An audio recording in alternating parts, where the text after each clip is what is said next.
Nous restons toujours dans la chambre haute en tant que disciples. Nous restons toujours dans la chambre haute en tant que disciples de Jésus. Ceci dans l'attente du consolateur promis par lui. Après les 3 magnifiques enseignements de Jeanne-Marie, Sœur Francine, Frère Doum, nous entamons le thème suivant. Laisse-toi guérir par Jésus. Je vais essayer d'évoquer quelques différents encouragements que je pense poussent à nous laisser guérir par Jésus. Saint Pierre apôtre a résumé la vie de Jésus avec ces mots. Jésus allait de lieu en lieu, en faisant le bien et guérissant les malades, même ceux qui étaient tombés au pouvoir du diable, car Dieu l'a oint de l'Esprit Saint.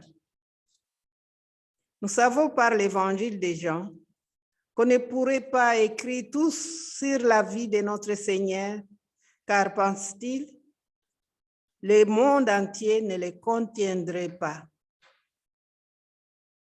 Il y a des phrases dans les évangiles qui m'ont souvent interpellée. Peut-être qu'elles peuvent nous introduire dans notre thème aujourd'hui. Veux-tu guérir? Veux-tu recouvrer la santé?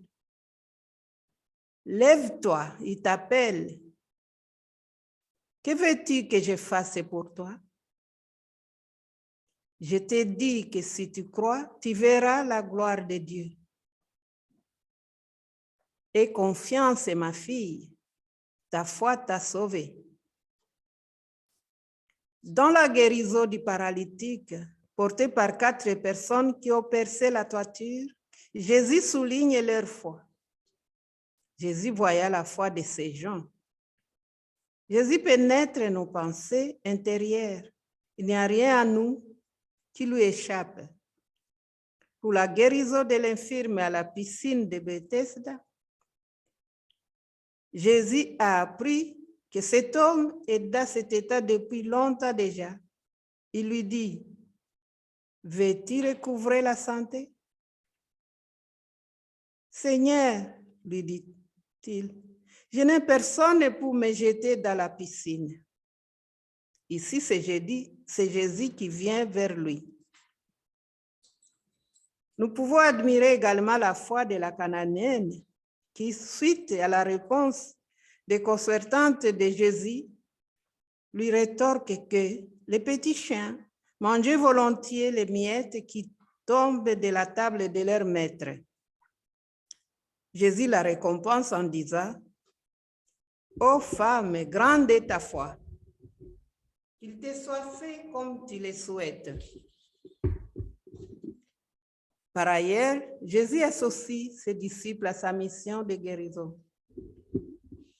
Il leur donne le pouvoir extraordinaire de guérir les malades, chasser les mauvais esprits, etc. Mais il leur donne une consigne forte. Rester humble, ne pas s'attribuer ses succès et ne pas chercher à en tirer un profit personnel. Il a dit à ses disciples d'apprendre de lui et de demeurer à lui, comme lui-même demeurait dans son Père. Dans 1 Pierre, au chapitre 5, on nous exhorte à être sobres et à veiller. Nous, les baptisés, nous sommes tous invités à une vigilance, car l'ennemi, le diable, comme un lion rugissant, rôde, cherchant qui dévorer. N'ayons pas peur, car la miséricorde de Jésus est en action tout le temps. Notre Dieu ne dort ni ne sommeille, nous dit le psaume 121. Il nous suit partout, ça s'impose. Il est là. Notre premier réflexe, en tant que disciple de Jésus, devrait être de recourir d'abord à lui. La grâce de la louange et les paroles de prière ainsi que les sacrements sont puissance de guérison pour nous. L'Église est une mère attentive à tous, spécialement à tout baptisé en Christ. Le sang de Jésus est médicament des cœurs blessés. Dans les communautés, comme nous avons entendu dire la semaine passée, les relations fraternelles vivant de l'amour de Jésus ont aussi une puissance de guérison.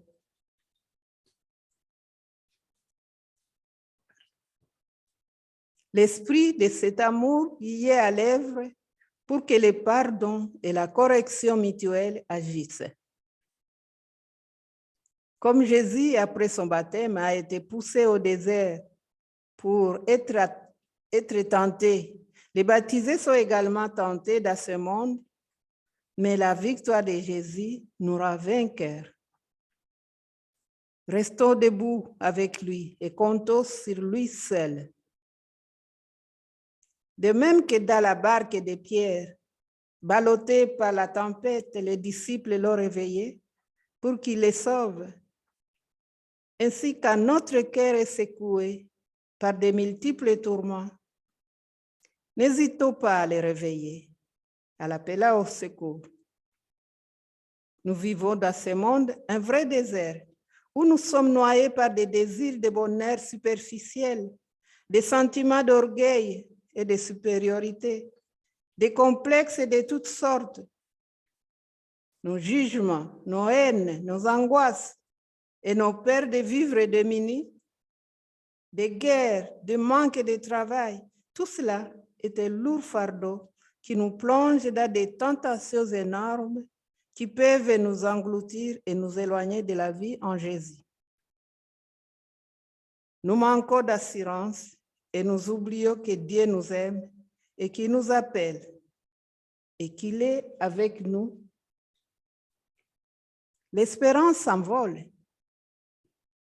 Au Père de vie que Dieu existe et que lui n'est qu'amour, assistance et protection. Lève-toi, il t'appelle. Où me situe-je dans l'église? Suis-je parmi ceux qui encouragent à aller à Jésus et leur dire qu'il les appelle? Dieu a plusieurs moyens de nous parler et de nous encourager. Je remercie le Seigneur car dans mes épreuves d'antan, plus de 25 ans, il m'avait envoyé une sœur qui m'a invité à venir avec elle ici à la communauté Maranatha. Louer le Seigneur Jésus pour tous nos soucis. J'étais dans un découragement sans remède. Je me trouvais dans des peurs énormes. Que fallait-il dire aux enfants? Les fardeaux que j'ai traînés m'empêchaient de voir l'issue vers une solution. Depuis lors, je vis mes soucis autrement et je demande que Jésus me garde dans sa paix. La paix soit avec vous. N'est-ce pas ainsi qu'il réconfortait ses disciples apeurés quand il leur apparaissait après sa résurrection? Pour la guérison de la belle-mère de Pierre, nous voyons que ce sont les frères qui ont parlé de la fièvre à Jésus. Une fois guéri, il s'est mis à les servir. Que veux-tu que je fasse pour toi? Jésus m'invite et invite tous les baptisés à se laisser guérir par lui. Quelle guérison puis-je lui demander? Nous pouvons demander plusieurs sortes de guérisons. Une guérison physique. Nous savons qu'il y a plusieurs lieux où se réalisent des guérisons. L'Église nous en propose plusieurs. Il y a des pèlerinages, des prières de guérison, des sacrements, etc. Citeaux, Lourdes, Banéborin, voyage à Terre Sainte, les grâces dans les confessions, etc. Le cas de l'infirme mendiant devant la belle porte du temple m'interpelle encore une fois à cause de son message de double guérison. Il y a une guérison physique, mais aussi une guérison spirituelle. C'est de l'argent qu'il espérait recevoir. Pierre réveille en lui un autre besoin plus important. Il lui dit, de l'argent et de l'or à te donner, je n'en ai pas. Mais ce que j'ai, je te le donne. Au nom de Jésus-Christ le Nazaréen, marche. Pierre lui révèle Jésus dans sa puissance de guérison. L'infirme s'est tout de suite levé, bondissant. Il s'est converti et il loue le Seigneur dans le temple. Son nez intérieur est dénoué. Il n'a plus d'obstacle à la puissance de l'amour de Dieu qui guérit. Il pourra désormais travailler et aller prier seul et ne plus mendier. En 2017, pendant le pèlerinage en Israël, j'ai eu une grâce qui me soutient jusqu'à maintenant encore. L'étape de Nazareth, la nuit, j'avais eu un rêve. Deux petits garçons de 4-5 ans qui semblaient chercher quelqu'un. Je les ai entendus se poser cette question. Quelqu'un ici aurait-il un problème de pied? J'ai eu un sursaut dans mon sommeil et me dit, mais c'est moi. En effet, j'avais participé à ce voyage et a comme motivation de mettre mes pieds sur le sol où notre Seigneur passait en faisant le bien et guérissant des malades. Au fond de moi, je me disais, j'allais lui confier vraiment ma peur d'avoir la jambe coupée. Des plaies sur ma jambe droite n'arrêtaient pas d'apparaître. Le médecin m'avait dit que si elle ne cicatrisait pas, on risquait de la couper. À mon retour de ce voyage, mes multiples plaies ont petit à petit commencé à guérir. En 2018, j'ai refait le même pèlerinage pour remercier le Seigneur qui avait envoyé des petits anges me localiser. Nous pouvons demander aussi une guérison intérieure. Plusieurs fois, il nous arrive d'avoir nos cœurs pleins de boulets, de tristesse, par manque d'espérance. Sur qui nous appuyer? Nous n'en pouvons plus. Trop d'idées troubles nous envahissent. Elles nous paralysent et nous désorientent. C'est ainsi que pour mon cas, ballottée à tous sens, je me suis retrouvée avec des doutes dans ce que je faisais. Je ne cessais de me poser cette question au fond de moi-même. Suis-je sur le bon chemin? Cette pensée était devenue ma compagne de route. À la messe, pendant le sermon de Père Guy, illustra ces propos par des exemples de poids qui nous handicapent et alourdissent notre vie avec le Seigneur. C'était comme si ces exemples m'étaient adressés directement. Réalisant quelques-unes de mes anciennes notes et l'évangile de ce même dimanche, j'ai eu en moi cette prière. Prends tout, oh mon Dieu, je n'en peux plus. J'ai alors retrouvé ma paix intérieure. Je le loue pour cela. Tous, nous sommes invités à confier au Seigneur chaque événement de notre passé douloureux, chaque blessure reçue ou donnée. Tout cela, Jésus les guérira. Nous pouvons demander aussi des guérisons de nos péchés. Dans la foi, nous pouvons nous confesser.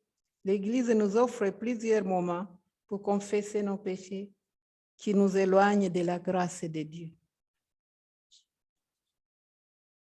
Nous pouvons demander aussi des libérations des forces du mal. L'apôtre Paul nous dit dans sa lettre aux Éphésiens, au chapitre 6, 11 et 17, que le combat auquel nous sommes appelés n'est pas à notre mesure naturelle. Il nous exhorte à saisir l'armure de Dieu et avoir toujours à main le bouclier de la foi. C'est la confiance à Jésus qui peut nous aider à dépasser toute crainte. La guérison du cœur est pour tous les disciples de Jésus. Pour terminer, encourageons-nous mutuellement dans la confiance en Jésus seul. C'est notre Sauveur. Il nous a toujours dit que l'Esprit Saint qui nous enverra nous dira toute la vérité sur lui et nous rappellera tout sur sa parole. Je vous remercie.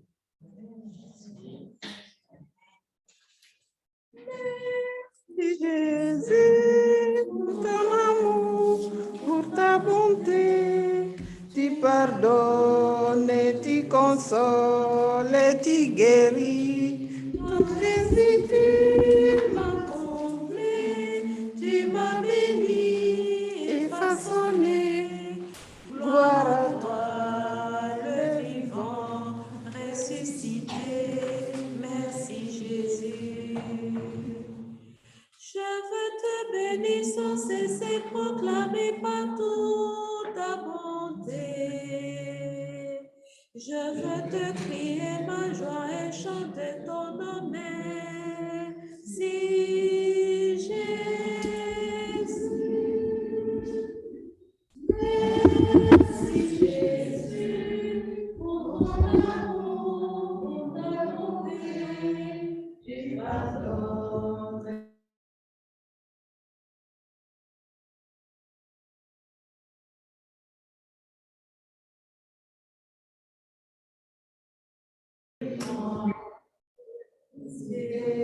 Merci Jésus. Je veux apporter l'espoir à tous ceux qui se croient inutiles. Je veux donner ta paix dans le cœur de chacun. Merci.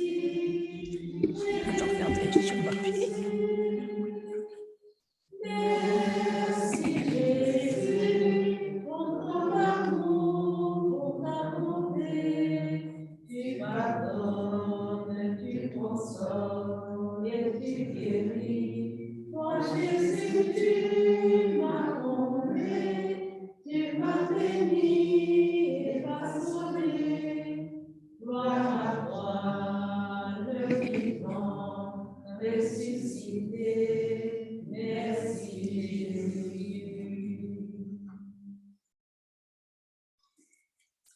Je peux dire que Jésus, il m'a guéri toute ma vie.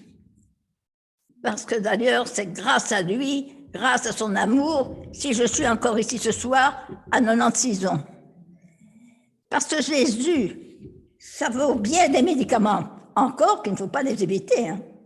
Je n'ai pas dit ça. Hein. Jésus a permis que je passe par de graves maladies. À 28 ans, j'ai attrapé le cancer. Donc là, j'ai perdu un enfant. Puis, j'ai subi une grosse opération qui m'a laissé tout à fait dans l'impossibilité d'avoir d'autres enfants, alors qu'on en désirait plusieurs. Donc, c'était une grosse épreuve qui arrivait dans notre foyer. Mais le Seigneur est bon. Il avait prévu que c'était quelque chose qu'on n'aurait pas pu supporter. 2 ans avant, il nous était née une petite fille. Nous avions une petite Nicole. Donc, grâce à ça, je ne suis pas tombée dans la tristesse et j'ai continué à être dans la joie pour notre enfant et son papa. 10 ans après, à 38 ans, j'ai attrapé la tuberculose pulmonaire. Ça, c'était aussi une très grosse épreuve parce que ça a duré 2 ans. Mais la première année, on m'a envoyé en sanatorium à Haute-Savoie. Et là, les miens étaient à Paris. Donc, j'étais très loin. J'étais malade et j'étais très loin d'eux. Donc, c'était une très grosse épreuve, celle-là. Bien que j'ai reçu quand même tous les jours de l'année, sauf le dimanche, une lettre. Et puis, mais les miens sont venus me voir 3 fois. Mais le Seigneur, il savait bien que pour guérir, surtout pendant tout un an, et pas moi seulement, avec les autres aussi, qu'il fallait qu'on fasse quelque chose. Alors, l'aumônier du sanatorium qui est venu me trouver un jour et il me dit est-ce que vous voudriez faire un groupe de GIC? C'est Jeunesse indépendante catholique. J'avais fait jeunesse indépendante, jeunesse étudiante, ouvrière, tout ça. Ça, c'était indépendante. Je dis oui, pourquoi pas. Bon. Alors, je suis allée sur mon étage, j'ai cherché 10 mamans qui étaient malades comme moi, donc j'ai pris des mamans qui avaient des enfants. Et alors, elles venaient 3 fois par semaine chez moi, donc à un petit banc, autour de mon lit, parce qu'on faisait ça le soir, et on partageait des extraits de la Bible, que j'avais donc préparé avant. Et puis, on finissait toujours la soirée par des histoires amusantes, parce que dans notre contexte de vie que nous vivions, c'était important de garder le moral, parce que ça, pour la maladie, c'est important, ça. Donc, on s'en arrangeait toujours. Et il y a vraiment une très, très grande fraternité qui s'est installée entre nous. J'allais tous les matins à la messe, comme c'était tenu par des religieuses de toute façon. Donc, on avait la messe tous les matins. Eh bien, j'avais des mamans qui venaient avec moi. Et actuellement, j'ai encore des mamans qui m'écrivent après 60 ans. Et il y en a beaucoup de gens qui sont partis au ciel. Donc, on a gardé vraiment une très grande, on a fait vraiment quelque chose de très beau, de très bon. Vraiment, le Seigneur était merveilleux là. Alors, à 18 ans, notre fille venait de fêter ses 18 ans. Et le Seigneur, il nous l'a repris dans un accident de voiture où j'étais aussi. Ça, je ne peux pas parler du chagrin, de ce que c'est que perdre un enfant. Ça, c'est affreux. C'est affreux, ça. Bon, mais le Seigneur était bon. Il a toujours été bon, d'ailleurs. Et quelques jours après, nous avons un couple d'Espagnols, des amis, qui étaient en banlieue, en province. Et ils me téléphonent pour demander si on voulait bien chercher une chambre pour leur fille qui avait 18 ans et qui devait faire 2 années d'études à Paris. Alors, on a proposé tout de suite la chambre de notre fille, bien sûr, c'est normal. Donc, Soledad, ça s'appelle Soledad, hein, c'est une Espagnole, elle est venue vivre avec nous 2 ans. Et ça, je dois dire, elle a compris notre souffrance et elle est rentrée dans cette souffrance avec nous. Mais elle a été vraiment d'une gentillesse, elle nous a vraiment aidés. Vraiment, le Seigneur était merveilleux là. D'ailleurs, je suis toujours en relation avec elle, elle est encore en Espagne. Maintenant, elle est plus toute jeune maintenant, mais on est toujours en relation. Et quand elle vient à Paris, quand elle vient à Bruxelles, elle vient me voir. Hein. Oui, c'était... Donc, le Seigneur, c'est pour ça qu'elle est toujours là, Seigneur. Après, oui, alors, 5 ans après notre fille. Alors là, je sortais de mon lit pour me préparer pour aller à la messe, que j'allais tous les jours à la messe avant d'aller travailler. Et puis, qu'est-ce que je vois? À côté de moi, mon mari, il était décédé. Je ne m'en étais pas du tout rendu compte dans la nuit. Il a dû faire un crise cardiaque dans la nuit. Alors là, c'était affreux parce que c'était... Je me disais, c'est la fin de mon foyer, ça, je pleurais. Mais Jésus aussi, il a pleuré. Je disais... Mais, tout d'un coup, je me suis rappelé, ah oui, Seigneur, tu avais déjà préparé quelque chose, parce que, il me raconter, quelle affaire. 2 ans avant que meure mon mari, pendant que j'allais, souvent, c'était pendant la messe, souvent ou bien quand je priais, le Seigneur me disait, mais pourquoi tu ne te donnes pas à moi? Pourquoi tu ne te donnes pas entièrement à moi? Je disais, qu'est-ce que c'est que ça, Seigneur?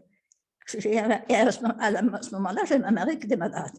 Je dis, j'ai un mari qui est malade, je vais à la messe tous les jours, je suis engagée dans la paroisse, je suis engagée encore dans d'autres mouvements, et qu'est-ce que je dois faire de plus? Je ne comprenais pas. Il y avait une bataille entre nous, entre ça, cet appel. Ça a duré pendant 2 ans, parce que je me voyais encore des fois, je me mettais une glace, je me mettais un truc, mais je dis, mais en fait, et ça, tu seras trop vieille quand tu rentreras. J'avais cet appel qui était fort, Et je ne voulais pas, je me disais, mais non, tu ne peux pas, ce n'est pas possible, tu as un foyer, et puis tu aimes ton foyer. Bon, ben, quand mon mari est décédé, ben, j'ai compris. Hein. Quelques jours après, ben, j'ai répondu hein, au Seigneur, ben oui, Seigneur, ben, je viens. Et voilà, ça fait 40 ans que je repartiens. Et je suis très heureuse. Bon, voilà, j'ai évidemment perdu encore d'autres personnes. J'ai perdu mes parents, mes grands-parents. Il y en a une chose qui a été très dure, c'était de perdre mes frères et sœurs. Je suis l'aînée de 6 enfants et je suis la seule qui est restée sur Terre. Ils sont tous partis, les frères et une petite sœur. Ils sont tous au ciel. Où j'ai été très soutenue, c'est parce qu'ici, il y avait des frères qui ont toujours eu une pensée pour ma famille. Ça, c'était fort important pour moi. Dans la grande communauté Maranatha, le Seigneur a permis qu'il y ait des frères et des sœurs qui soient d'une très grande gentillesse avec moi. Et ça aussi, c'était fort important. Et dans ma fraternité, la dernière que j'ai maintenant avec qui je vis, j'ai besoin vraiment, parce que je ne suis pas toute jeune, puis je n'ai pas une santé très florissante, d'avoir des sœurs qui soient généreuses et gentilles, et ce qu'elles sont, et je les aime beaucoup. Et je remercie le Seigneur. Je dis, il n'y a que l'amour qui guérit, surtout l'amour de Jésus.